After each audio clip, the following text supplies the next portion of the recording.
Prophet Muhammad, peace be upon him, sent his followers in all directions. He sent them not to militarily conquer the world, but merely to spread the message to all those who were absent. But at the same time, the Muslims were being surrounded by world powers. And books of history show us that on the eastern side, the Persian Empire, the Sassanid dynasty, attacked the Muslims, and the young fledgling nation responded and overthrew the Sassanid dynasty. From the north came the powerful Byzantine Romans. They attacked the Muslims from their northern borders, and the young Islamic state responded, and they were able to defeat the Roman Empire. Muslims were merely responding to the attack that had come to them from different angles. Islam was a religion of peace, but at the same time a religion of justice. And so therefore Muslims responded to defend themselves and also for the right to spread their message throughout this planet. It is reported in 642 AD that a small force of believers entered into Egypt under the leadership of Amr ibn al-As radiallahu an, and they were able to overthrow an unpopular Byzantine Roman leadership with popular support. The people of Egypt defended the Muslims and opened up the way for them everywhere they went. And from Egypt, they continued on to the west until it is reported that they even reached as far as the Atlantic Ocean. And one of the famous Sahaba named Uqba ibn Nafi' radiallahu an is reported to have reached the Atlantic and to say that if I knew there was land across you, I would take this message for Allah subhanahu wa ta'ala. Uqba established a base that they call Qayrawan. And this became a central point for the Muslims in the area of Tunis.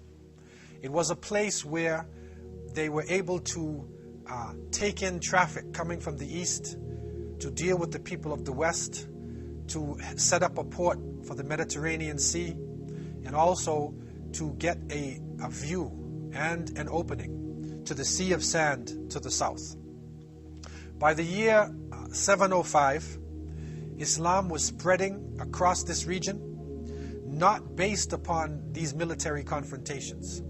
What was happening was a natural relationship where, as a result of migration, people migrating after the conquests, also trade, and the wandering of scholars and mystics. Because of this, Islam was able to naturally spread, and people who were not Muslims were able to come in contact with the Arabic language and with the teachings of the Creator of the heavens and the earth. And so Arabic, in a sense, became a lingua franca. It became a common language spoken by non-Arabic speaking people and used as a language for commerce, for science, and for communications. In 711, it is reported that the leader of the Muslims in North Africa, Musa bin Nusayr radiallahu an, responded to a call that came from believers in one God, from Unitarian Christians who were living across the straits of the Mediterranean. They were living in what was known as the Iberian Peninsula. And so in responding to the Jews and to the Unitarian Christians, Musa bin Nusayr sent his leading general, Tariq ibn Ziyad rahimahullah, who went across the straits, who landed on a mountain, and they called it Jebel Tariq. And so Jebel Tariq is now today Gibraltar. He landed on this mountain, and with a small force of approximately 17,000 Muslims, he faced the army of the Visigoths. It is reported that Roderick, the king of the Visigoths, brought an army of over 100,000 warriors. to meet the Muslims on these plains. But through the help of the Creator of the heavens and the earth, and through the justice that the Muslims were defending, they were able to defeat Roderick and to continue into what is now known as Spain and Portugal. By the year 755, this area that became known as Andalus was visited by Abdurrahman al-Saqr, who was one of the leaders of the Umayyad dynasty, who had escaped the major confrontations of the East.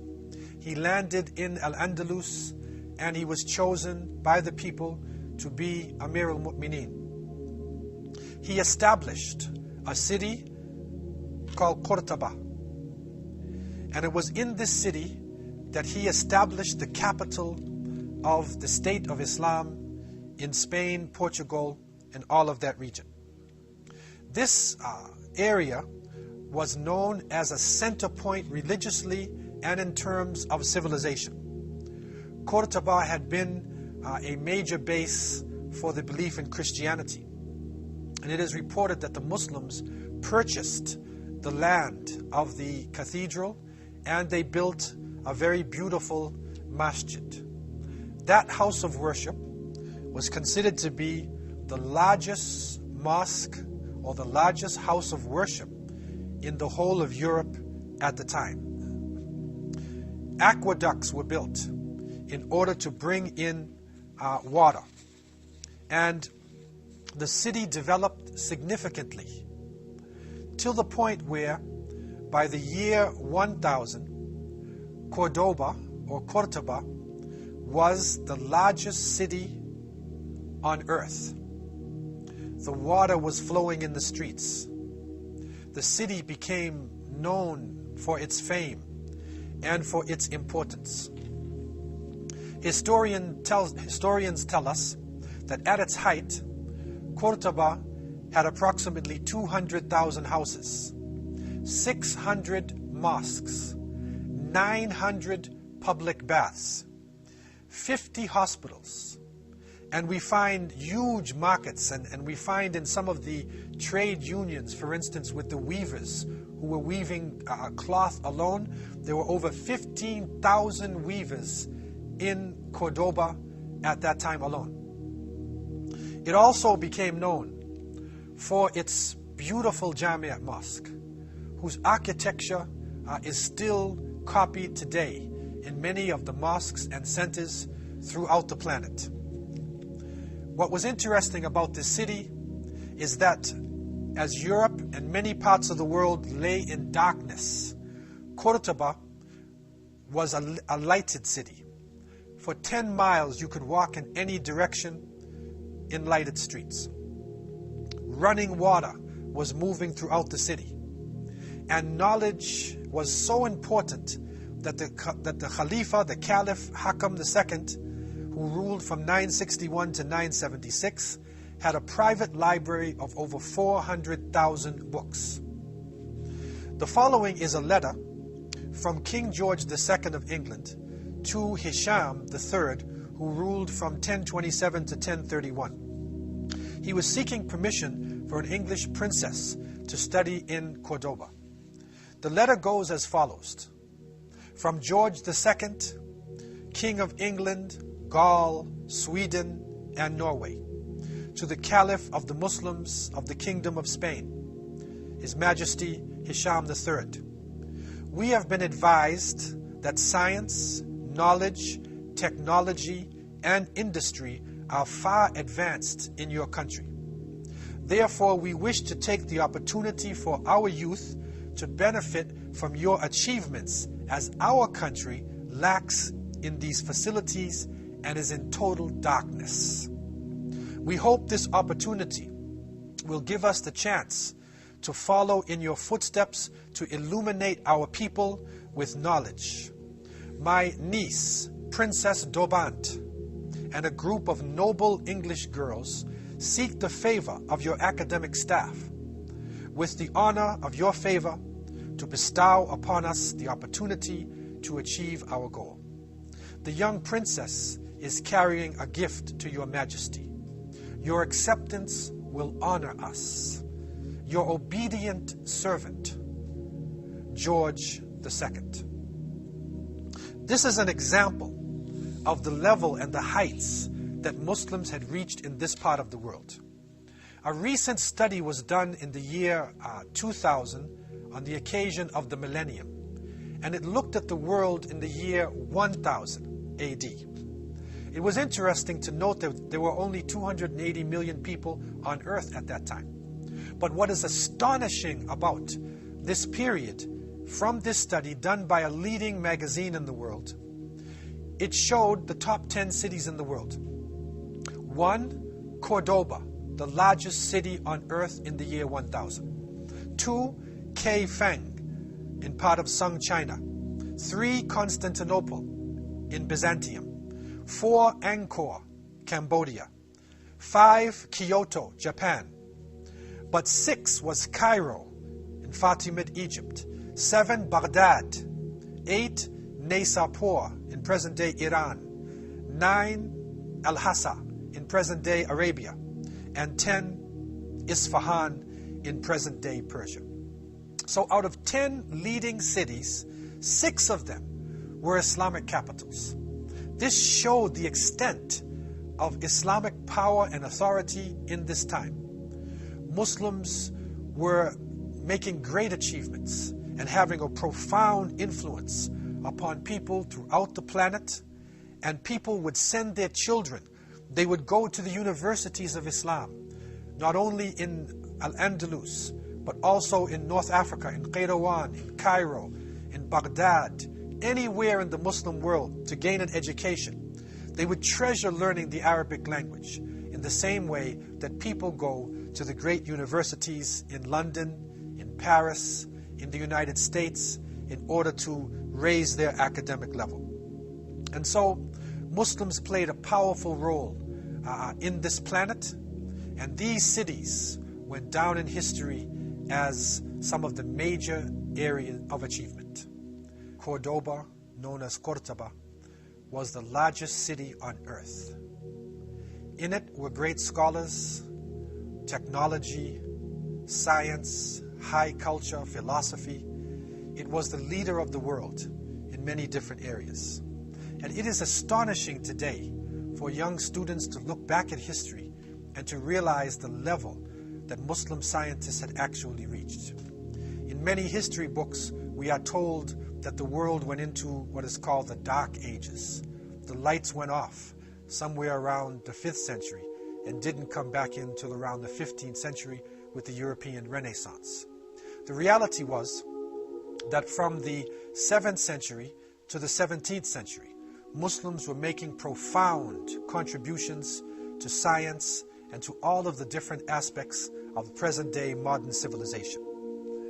One study that was done looked at some of the sciences that were originated by Muslims, and they found some astonishing facts. From amongst these sciences were the following: algebra, which is an Arabic word, jabr; anesthesia; biology; botany; cardiology; cartography, map making; chemistry; dermatology; ecology; embryology; emergency medicine; ethnography; geography; geology; gynecology; horticulture; human physiology; internal medicine; medical ethics; metallurgy; mineralogy; modern science; modern medicine; modern arithmetic; obstetrics; optics; orthopedics; pathology; parasitology; pharmacology; preventive medicine; psychiatry; psychology; public health; pulmonary medicine; sociology; toxicology; trigonometry; urology; veterinary medicine, and zoology. It is astonishing when we go back and look at this, because we are seeing that the roots of these sciences have been cut off. We also find in a study that was done by historians that Muslims not only developed these sciences, but they also advanced others, like acoustics, agronomy, anatomy, astronomy, calculus, electrochemistry, engineering, genetics, geometry, geophysics, meteorology, physics, taxonomy, and zoology.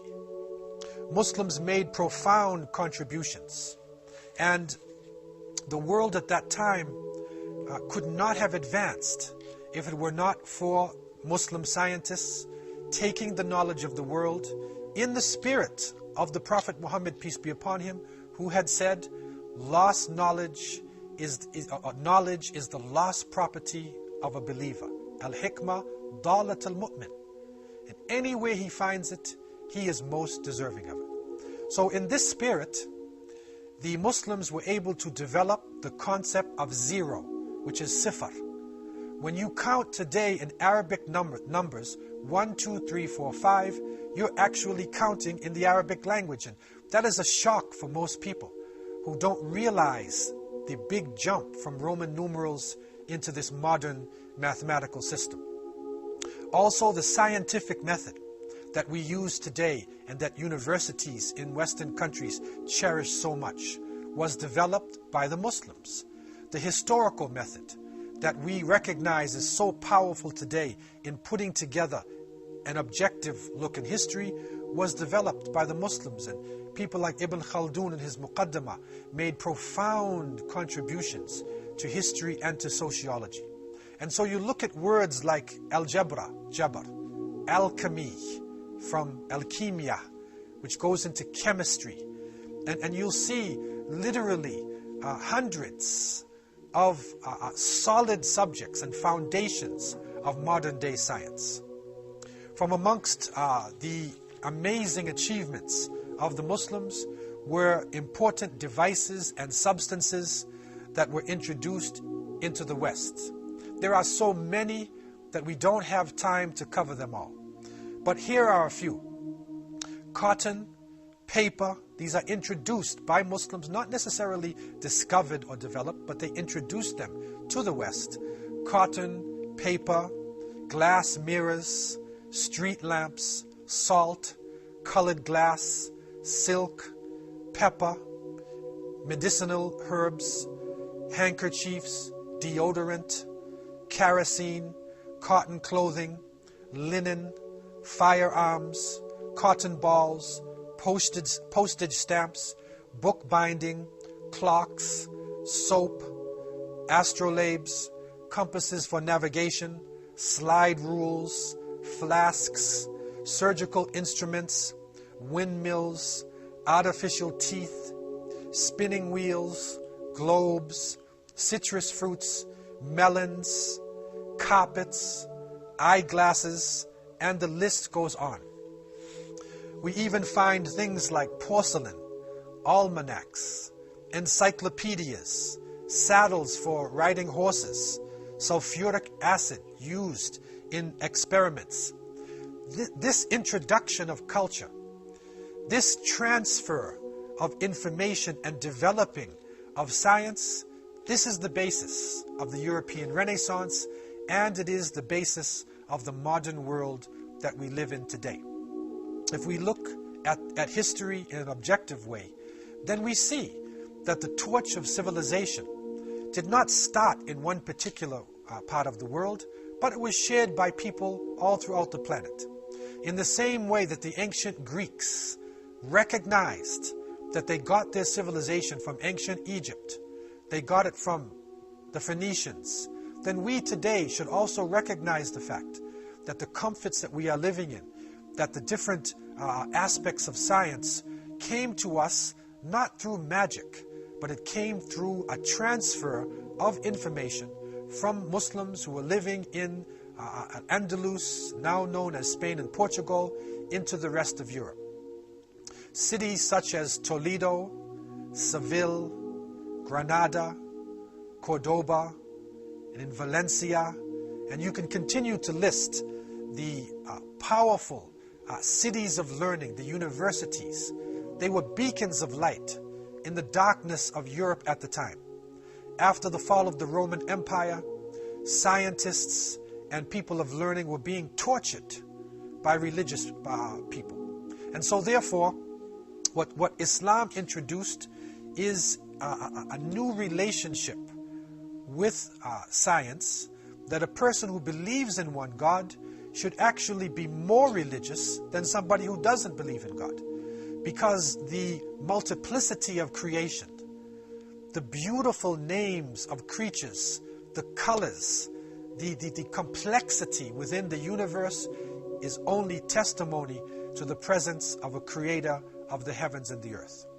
And so the Muslims, with this Tawhidic understanding, this unity, bringing together the belief in one God, bringing together the understanding that human beings are all part of one family, with respect for knowledge, whether it came from the Arab world or whether it came from Africa, Asia, Europe, they were able to come together and to give Europe and the rest of the world the boost that it needed to come out of the dark ages, to come out of their problems and into the modern world.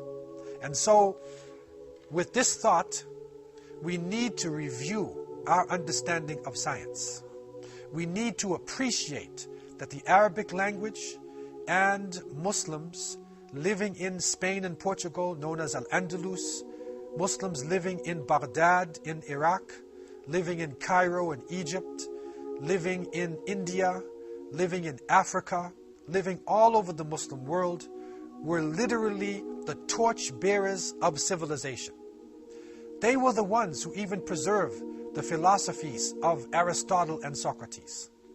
They were the ones who were able to preserve the knowledge of the past and put it in such a form that people could use it in the modern world. It is said that Al-Kashani had a computer in the 15th century. And so the basis of the computer age, binary numbers, the concept of zero, this was developed by Muslims. And the contributions of Muslims to technology has not ended with the 17th century. Up until today, Muslims are making profound contributions to computer technology, to engineering, to science, and to all aspects of learning. We in the world today need to keep this in our minds. We need to be able to unravel history, to go into those areas called dark areas and pull out the light. If we can do this, then maybe we would be able to appreciate each other more in this tense, confusing world today. We would be able to understand that nothing came about without a relationship with that which came before it, and that everything comes from Allah subhanahu wa ta'ala, the creator of the heavens and the earth. Such was the story of Islam crossing over North Africa and into the straits. Jebel Tariq becomes Gibraltar, the land fair seeming for the planting of citrus fruits. And some people of language even look to the word Burtaqal. They look to this land of oranges because oranges and citrus fruits introduced into that part of the world were introduced by Muslims. And the citrus fruits were flourishing better than any other crop that they had. So it became a type of Ardul Burtaqal. And so Burtaqal, according to some linguists, becomes Portugal. It is amazing when we go into the roots of terminologies, when we are objective with our history, and when we look at people throughout this planet as part of the same family. These are part of the untold stories of history. This is part of the legacy that came from the Prophet Muhammad, peace and blessings be upon him. We hope to look at the relationship of Cordoba and the achievements made by Muslims to the rest of the world. What happened to Spain? What happened to these great heights? Where did the people go from Andalusia? What happened to the Muslims who had reached such a high level of technology? We hope to be able to unlock other treasure chests and to bring out gems of wisdom that can benefit the younger generation, that can benefit historians and hopefully can benefit even the people who are ruling this planet. The Prophet Muhammad, peace be upon him, was the last of prophets and messengers, and he came to unite humanity and as a mercy to all mankind. I leave you with these thoughts in peace. Assalamu alaikum wa rahmatullahi wa barakatuh.